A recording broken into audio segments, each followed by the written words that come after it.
നമ്മുടെ BJP നേതാവ് കൃഷ്ണകുമാറിൻ്റെ മകൾ ദിയയുമായി ബന്ധപ്പെട്ട വ്യാപാര സ്ഥാപനത്തിൽ അവിടെ ജോലി ചെയ്തിരുന്നവർ കാശ് മോഷ്ടിച്ചുവെന്നും എന്നാൽ മറുവശത്ത് തങ്ങൾ ദിയയുടെ താൽപ്പര്യപ്രകാരം നികുതി വെട്ടിക്കുന്നതിന് വേണ്ടി അക്കൗണ്ടിലേക്ക് വാങ്ങിയതാണെന്നും അതെല്ലാം നൽകിയിട്ടുണ്ട് എന്നും ഉള്ള വാദങ്ങൾ ഉയർത്തി ഇരുവശത്തും ആളുകളെത്തുകയും അതുകൂടാതെ ജാതീയമായി തങ്ങളെ അധിക്ഷേപിച്ചു എന്നൊക്കെ പറഞ്ഞുള്ള ആക്ഷേപവുമായി രംഗത്ത് വരികയും അതിന് പകരമായി ദിയ ഈ കുട്ടികൾ കാശെടുത്തു എന്ന് സമ്മതിക്കുന്ന വീഡിയോ പുറത്തുവിടുകയും ഒക്കെ ചെയ്ത് ആകെ ഇങ്ങനെ കലങ്ങി മറിഞ്ഞു നിൽക്കുന്ന ഒരു അന്തരീക്ഷമാണ്. ഈ സംഗതിയെ സംബന്ധിച്ച് നമ്മളിതിനെ അദ്ദേഹത്തിൻ്റെ രാഷ്ട്രീയം വെച്ചോ അല്ലെങ്കിൽ അദ്ദേഹം പറഞ്ഞ കാര്യങ്ങൾ വെച്ചോ ഒന്നും വിലയിരുത്തേണ്ടതില്ല എന്നൊരു പക്ഷമുണ്ട്. എന്നാൽ അതിൻ്റെ അടിസ്ഥാനത്തിൽ വിലയിരുത്തണം എന്ന് പറയുന്നവരുമുണ്ട്. ഏതായാലും ദിയ എന്ന് പറയുന്ന ആ മകൾക്ക്, ആ സംരംഭകയ്ക്ക് ഇതുപോലെ പണിക്കാരിൽ നിന്ന് കിട്ടിയ ഒരു പണിയാണ് ഇതെന്നുള്ള കാര്യത്തിൽ ഏകദേശമൊക്കെ ഇതറിയാവുന്നവർക്ക് നല്ല ധാരണയുണ്ടാവും. കാരണം സാധാരണ ഒരാളിനെ പണിക്കെടുത്താൽ ആ പണിക്കെടുക്കുന്നവർ പണി കൊടുക്കുന്ന ആളിനെ പണിയുക എന്ന് പറയുന്ന ഒരു സാമാന്യ തത്വം പലയിടങ്ങളിലും നമ്മുടെ നാട്ടിൽ കണ്ടുവരാറുണ്ട്. എപ്പോൾ ഒരാളിനോടൊപ്പം ഒരു ജോലിക്ക് ചേരുന്നോ അപ്പോൾ മുതൽ പിന്നെ അവനെ പണിയുക എന്നുള്ള ഒരു രീതി പലയിടങ്ങളിലും ഉപയോഗിക്കാറുണ്ട്, അതിൻ്റെ സാധ്യതകൾ തേടാറുണ്ട്. ഇവിടെ ഒരു പക്ഷേ അവരുടെ അക്കൗണ്ടിലേക്ക് കാശ് വാങ്ങാനുള്ള സ്വാതന്ത്ര്യം കിട്ടിയത് അവർ തന്നെ സൂചിപ്പിക്കുന്നതിൽ അല്പസത്യം ഉണ്ടാകാം. ഈ അക്കൗണ്ടിൽ വരുന്ന കുറച്ച് സംഗതികൾ നിങ്ങളുടെ അക്കൗണ്ടിലേക്ക് വാങ്ങൂ എന്നൊക്കെ ഈ ദിയ എന്ന് പറയുന്ന ആ പെൺകുട്ടിക്ക് തോന്നിയ ഒരു വിശ്വസ്തതയുടെ അടിസ്ഥാനത്തിൽ, കാരണം ജോലിക്ക് നിന്ന് കഴിയുമ്പോൾ ഏറ്റവും ഇഷ്ടപ്പെട്ട മിത്രമായും അല്ലാതെയുമൊക്കെ അങ്ങ് കൂടുതൽ സഹകരിക്കുന്ന കുറേ ആളുകളുണ്ട്. അങ്ങനെ ആകുമ്പോൾ നമുക്ക് തോന്നും ഇല്ലേ, അതുതാനല്ലയോ ഇതെന്ന് വർണ്ണയത്തിൽ ആശങ്ക എന്നൊക്കെ പറയുന്ന പോലെ ഇവൻ എൻ്റെ കൂടപ്പുറപ്പാണെന്നും എനിക്ക് ജനിക്കേണ്ടിയിരുന്നവനാണെന്നും എൻ്റെ സഹോദരനാണെന്നും ഒക്കെ കരുതുന്ന ചിലരുണ്ട്. അങ്ങനെ കരുതുന്നവരാകുമ്പോൾ നമ്മൾ ചില സ്വാതന്ത്ര്യങ്ങളൊക്കെ അനുവദിക്കും. ആ സ്വാതന്ത്ര്യം വെച്ച് ഇങ്ങനെ പറഞ്ഞിട്ടുണ്ടാവും.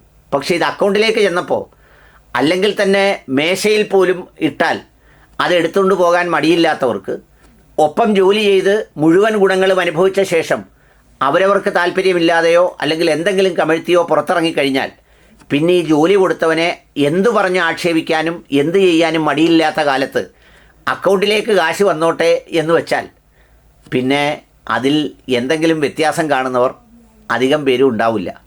ഒരു സാധനം തുടങ്ങുമ്പോൾ നമുക്കത് നോക്കാനും കാണാനും ഉള്ള സമയവും സന്ദർഭവും സാഹചര്യങ്ങളും അല്ലെങ്കിൽ അത് ചെയ്യാതിരിക്കലോ, അതല്ലെങ്കിൽ ചെയ്യുന്നെങ്കിൽ അതിൻ്റെ എല്ലാ സംഗതികളും, എല്ലാ പിന്നെ എന്താ പറയുന്നത്, നിയന്ത്രണവും, എല്ലാ സൂക്ഷ്മതയും, എല്ലാ പരിശോധനയും ഒപ്പം നിൽക്കുന്നവരെ സംശയദൃഷ്ടിയോടെ നോക്കിക്കാണുന്ന ഒരു മനസ്സുമില്ലെങ്കിൽ ഇപ്പോഴത്തെ കാലത്ത് ഇത് മുന്നോട്ട് കൊണ്ടുപോവുക അത്ര എളുപ്പമുള്ള സംഗതിയല്ല. പിന്നെ ജാതി ഇപ്പോൾ വ്യാപകമായി ഉപയോഗിക്കുന്ന ഒരു സംഗതിയാണ്. അത് ആർക്കെതിരെ ഇറങ്ങിക്കഴിഞ്ഞാൽ ഉടൻ തന്നെ, ഇപ്പോൾ മുസ്ലിമിൻ്റെ കൂടെ നിന്നിട്ടാണ് ഇറങ്ങുന്നതെങ്കിൽ അയാളൊരു നോൺ മുസ്ലിം ആണെങ്കിൽ നേരെ ചെന്ന് ഇത് വിൽക്കുന്ന കടകളിൽ ചെന്നിട്ട് പറയും അയാളെ സൂക്ഷിച്ചോണം, അവൻ ഭയങ്കരമാണ്, അവൻ ഭയങ്കര തീവ്രവാദിയാണ്, മറ്റേതാണ് മറിച്ചേതാണ് എന്നൊക്കെ പറയും. അതല്ലാത്ത മറ്റു ചിലരോടാണെങ്കിൽ മറ്റു ചില സംഗതികൾ പറയും. അപ്പോൾ അങ്ങനെ പറയുമ്പോൾ ചിലപ്പോൾ നമ്മുടെ നിയന്ത്രണം വിട്ട് ഇനി പറയട്ടെ, ഇനി അറിയട്ടെ, രണ്ടും കൽപ്പിച്ചങ്ങ് കരുതാം എന്നൊക്കെ വിചാരിച്ചു പോകുന്ന നിമിഷങ്ങൾ ഉണ്ടാവുകയും ആവാം. അതുകൊണ്ടായിരിക്കണം ഈ ദിയയുടെ ഒരു സംഭാഷണം അതുമായി ബന്ധപ്പെട്ട് കേൾക്കാനിടയായത്. അത് മറ്റൊരു വീഡിയോയിൽ വൃത്തിയായി പറയാം. പക്ഷേ ഇപ്പോൾ ഏറ്റവും ഒടുവിൽ കൃഷ്ണകുമാർ പറഞ്ഞൊരു സ്റ്റേറ്റ്മെൻറ്റാണ് എനിക്കിഷ്ടപ്പെട്ടത്. അദ്ദേഹം പറഞ്ഞത്, ഇതിൽ ജാതി പറയരുത്, ഇതിൽ രാഷ്ട്രീയം പറയരുത്, ഇവർ പറയുന്നത് കളവാണ് എന്നൊക്കെയാണ് പറയുന്നത്. എൻ്റെ പ്രിയപ്പെട്ട കൃഷ്ണകുമാർ എന്തെല്ലാം കാര്യങ്ങൾ കൃഷ്ണകുമാറിൻ്റെ ലാഭത്തിന് വേണ്ടി പല സന്ദർഭങ്ങളിൽ, ഞാൻ ഈ ദിയ എന്ന് പറയുന്ന ഒരു കുട്ടിയെ അങ്ങ് മാറ്റി നിർത്തുകയാണ്. ആ കുട്ടി ഒരു സംരംഭകയാണ്, ജീവിക്കാൻ ആഗ്രഹിച്ചാണ്, ഒരു തൊഴിൽ കണ്ടെത്തിയതാണ്, അതുകൊണ്ട് അതങ്ങോട്ട് മാറ്റി നിർത്താം. ഇനി കൃഷ്ണകുമാറിനോട് പറയാനുള്ളത്, കൃഷ്ണകുമാർ ഈ തത്വങ്ങളൊക്കെ, ഇപ്പോൾ ഈ ജോലിക്കാർ പറയുന്ന തത്വങ്ങളൊക്കെ കൃഷ്ണകുമാർ പാലിച്ചിട്ടുണ്ടോ? കള്ളം, അതിപ്പോൾ കൃഷ്ണകുമാറിന് മുതലും പലിശയും ചേർത്ത് തിരിച്ചു കിട്ടിയില്ലേ? അങ്ങ് കൊല്ലത്ത് മത്സരിക്കാൻ വന്നപ്പോൾ ഉന്തിൻ്റെയും തള്ളിൻ്റെയും ഇടയിൽ അദ്ദേഹത്തിൻ്റെ കണ്ണിൽ എന്തോ ഒരു കൈ കൊണ്ട് എന്തോ ഒരു പരിക്ക് പറ്റുകയോ ആ തെള്ളിൽപ്പെട്ടെന്തോ സംഭവിച്ചു. അതിന് കണ്ണൊക്കെ കെട്ടിവെച്ച് തൻ്റെ രാഷ്ട്രീയ എതിരാളികൾ എന്ന് പറയുമ്പോൾ കേവലം രാഷ്ട്രീയ പാർട്ടികളല്ല, അതിൽ മറ്റു പല ഉന്നവും വെച്ച് ആരൊക്കെയോ ആണെന്ന് പറഞ്ഞ് പോലീസ് കേസ് കൊടുത്ത് അവസാനം പോലീസ് കണ്ടുപിടിച്ചപ്പോൾ അദ്ദേഹത്തിൻ്റെ പാർട്ടിയിൽപ്പെട്ട ഒരാളിൽ നിന്ന് തന്നെ അബദ്ധത്തിൽ സംഭവിച്ചതാണെന്ന് തിരിച്ചറിയുന്നത് വരെ ആ കളവ് എങ്ങനെയെങ്കിലും രാഷ്ട്രീയമായി മുതലാക്കാൻ ശ്രമിച്ചു എന്ന് പറയുന്ന ഒരു സംഗതി ഉണ്ടല്ലോ, അതവിടെ തന്നെയുണ്ട്.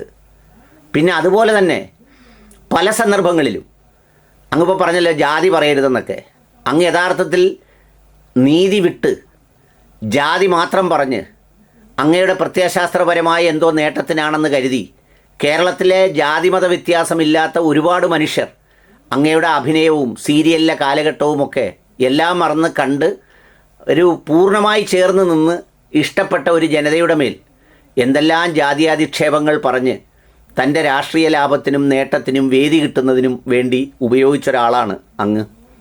ഈ പ്രശ്നം ഉണ്ടായപ്പം അങ്ങേക്കാൾ എന്ത് പക്വതയുണ്ട് ജനങ്ങൾക്കെന്നുള്ളത് നിങ്ങൾ കാണുന്നുണ്ടോ? ഇതിലാരും ഇതുവരെ ദിയയുടെ ഒരു സംഭവത്തിൽ അതിനെ ഒരു ജാതിയോ മതമോ ചേർത്തൊന്നും പറഞ്ഞില്ല. അത് പറയാതിരിക്കാൻ കാരണം അങ്ങ് തിരഞ്ഞെടുത്ത സ്റ്റാഫ് അത്തരത്തിൽ പറയാൻ കഴിയാത്തവരായതുകൊണ്ട് കൂടിയാണ്. ഇല്ലെങ്കിൽ ഇതിന് വേറൊരു പേര് വന്നേനെ. എന്തായാലും അങ്ങ് അങ്ങനെ ഒരു അബദ്ധം ചെയ്തില്ല. സ്വാഭാവികമായി അങ്ങനെ ആരും ചെയ്യാറില്ല. എന്ന് പറഞ്ഞാൽ വേറെ ഏതെങ്കിലും പേരുകാരായ ആളുകളായിരുന്നെങ്കിൽ ഈ മോഷണം അവരാണ് നടത്തിയതെങ്കിൽ ഇപ്പോൾ അതിന് വേറെ മാനം വന്നേനെ, വേറെ കമൻറ്റുകളും വന്നേനെ. ഇതുവരെ വേറൊരു ജാതിയിലും പെട്ട ആളുകൾ ഇതിനെ വർഗീയമായി ഒരഭിപ്രായവും പറഞ്ഞില്ല. പക്ഷേ അങ്ങ് ഇതിനെ ജാതീയമായ ആരും കാണരുത്, രാഷ്ട്രീയമായ ആരും കാണരുതെന്നൊക്കെ പറയുമ്പോൾ അത് കൃഷ്ണകുമാറെ നമുക്ക് സംഭവിക്കുമ്പോൾ മാത്രമല്ല അങ്ങനെ കണ്ടുകൂടാത്തത്. പൊതുവിലൊരു മനുഷ്യനെന്നുള്ള നിലയിൽ നമ്മുടെ ഒരു എത്തിക്സായി, നമ്മുടെ ഒരു വാല്യൂ സിസ്റ്റമായി നമ്മൾ അങ്ങനെ ഒരു സ്റ്റാൻഡ് എടുക്കണം. നമുക്ക് ഏത് രാഷ്ട്രീയ പാർട്ടിയിലും പ്രവർത്തിക്കാം, ഒരു പ്രശ്നവുമില്ല. അങ്ങനെ പ്രവർത്തിക്കുമ്പോഴും ഞാൻ അടിസ്ഥാനമില്ലാതെ അനീതിക്ക് വേണ്ടി ഒരു കളവ് പറയുകയോ ജാതി പറയുകയോ ചെയ്യില്ല എന്ന് ഈ സംഭവത്തോടു കൂടി അങ്ങ് ഒന്ന് പ്രതിജ്ഞ എടുക്കാൻ കഴിയുമോ? അത് കഴിയാത്ത, അത് പ്രചരിപ്പിച്ച, അതിന് വലിയ പ്രോത്സാഹനം നൽകിയ, അതിൻ്റെ വക്താവായി നടന്ന അങ്ങിപ്പോൾ കള്ളം പറയുന്നു, ജാതി പറയരുത് എന്നൊക്കെ പറയുന്നത് കേട്ടപ്പോൾ ചിരി വന്നുപോയി. ഏതായാലും ആ കുട്ടിയെ ചതിച്ചവർക്ക് അത് മോഷണമാണെങ്കിൽ അതിൽ ഒരു വിട്ടുവീഴ്ചയുമില്ലാത്ത നടപടി വേണം. അതിൽ യാതൊരു സംശയവുമില്ല.